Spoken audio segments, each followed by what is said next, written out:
주님이 오늘 우리에게 주신 말씀은 마가복음 10장 13절부터 16절 말씀입니다. 사람들이 예수께서 만져주심을 바라고 어린아이들을 데리고 오매 제자들이 꾸짖거늘 예수께서 보시고 노하시어 이르시되 어린아이들이 내게 오는 것을 용납하고 금하지 말라. 하나님의 나라가 이런 자의 것이니라. 내가 진실로 너희에게 이르노니 누구든지 하나님의 나라를 어린아이와 같이 받들지 않는 자는 결단코 그곳에 들어가지 못하리라 하시고 그 어린아이들을 안고 그들 위에 안수하시고 축복하시니라.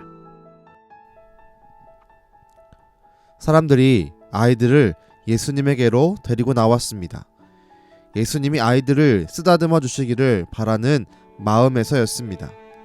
하지만 제자들은 아이들을 데리고 나온 사람들을 향해 오히려 꾸짖습니다. 그 모습을 보신 예수님은 오히려 제자들을 향해 분노하십니다. 그리고 아이들을 안고 축복하시면서 하나님의 나라는 어린아이와 같은 자들의 것임을 말씀합니다. 대체 예수님은 왜 하나님의 나라를 얻는 자격에 대해서 어린아이와 같아야 한다고 말씀하는 것일까요? 어린아이는 가르치는 대로 그 뜻을 인정하고 받아들이는 수용성이 있기 때문입니다. 하나님의 나라는 어린아이와 같이 하나님의 말씀을 듣고 겸손히 받아들이는 자들의 것임을 기억해야 합니다.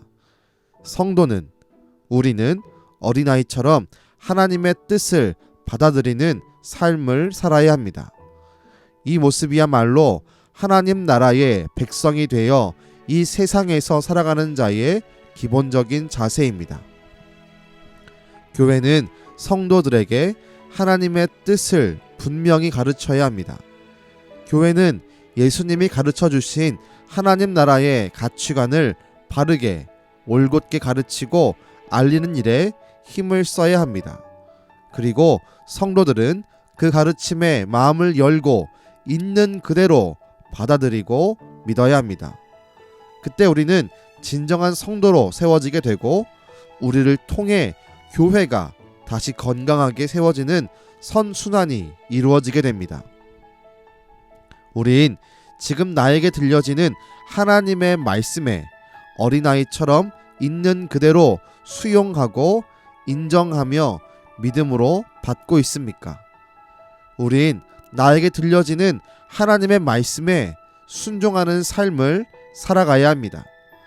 우리가 아무리 좋은 가르침을 받고 다양하고 풍성한 성경적 지식으로 가득 차 있다고 할지라도 어린아이처럼 따르지 않으면 하나님의 나라는 우리의 것이 아닙니다.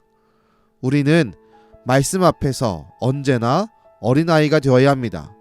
우리는 하나님 앞에서 언제나 어린아이가 되어 순종할 준비가 되어 있어야 합니다. 우린 어린아이처럼 순수하게 하나님이 가라고 하시면 가고 멈추라고 하시면 멈춰야 합니다. 그때 우린 주님이 다스리시는 그 나라를 유업으로 약속받게 될 것입니다. 기도하겠습니다. 주님, 어린아이를 들어서 이와 같은 자가 하나님의 나라에 들어간다고 말씀하신 그 말씀을 우리 마음속에 새깁니다.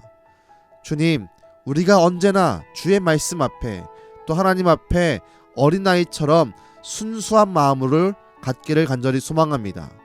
말씀하신 그대로 말씀을 따라가는 삶을 살 수 있게 하시고 말씀을 온전히 신뢰함으로 말씀을 따라갈 때 우리의 삶을 인도하시는 하나님의 놀라운 은혜를 경험하게 하여 주옵소서. 오늘도 우리에게 말씀하시고 우리가 순종할 때 기뻐하시는 예수님의 이름으로 기도드렸습니다. 아멘.